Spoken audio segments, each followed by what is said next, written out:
we just we need to do a good job of coming out with a lot of urgency. We know it's a very important game for Texas. We just got to go out and hopefully play our game and play with confidence. Well, they've come a long way. Going back to that first game, it seems like 3 years ago, but that was a very important win for our program in getting that first Big 12 win. And then we go and beat A&M on the road. So to win one at home against a team that was picked right in the middle of the pack, a team that was picked ahead of us, and then to go on the road and win one to see that we could do that, I thought was very important for this team. But Texas has grown a lot, as usually what as typically happens with young teams is as the season goes on, they get more comfortable with each other and they grow a lot. That first season, the growth of where they start at the beginning of the season, especially when you have as many freshmen as Texas has to where they are now, is incredible. And Rick Barnes has done a terrific job. His record speaks for itself. To be in the NCAA tournament as many times as they have is a huge credit to him. Listen, they're going to come ready to play. Again, Rick Barnes has this long streak right now of NCAA appearances, and I know those players aren't going to want to let him down. There's a very good chance they're in anyway, but I know they'd like to solidify it. It was very important for us. We thought we had a good chance of being in, with 3 very difficult games remaining, and our guys came out focused and prepared, and we ended up getting 2 of those last 3 in the regular season. So yeah, they'll be prepared. They'll be extra focused.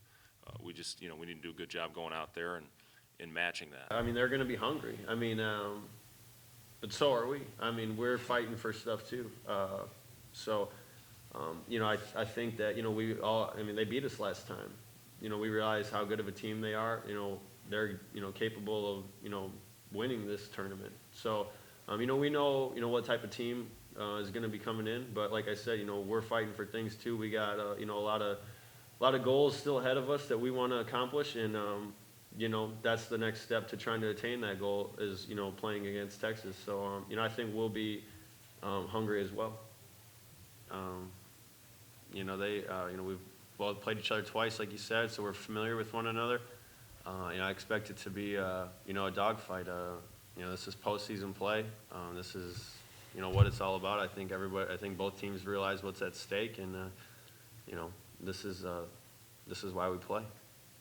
Yeah, well, I think he did a great job in who he selected, because, he picked a group of guys that, had something to fight for and were hungry for something and had something that we were aspiring to individually. So it was kind of easy for us to come together and as far as the chemistry of what our goals were going to be and fight towards that. The only other thing was the basketball chemistry, and he did a fantastic job of that and put us in a position to where we could mesh easily. In my community, you get called a rook. It's kind of like a shot, but I mean, it's just the way it is. It's my first year, so it makes sense, and I understand it. I'm happy and I'm appreciative that they, gave me that award.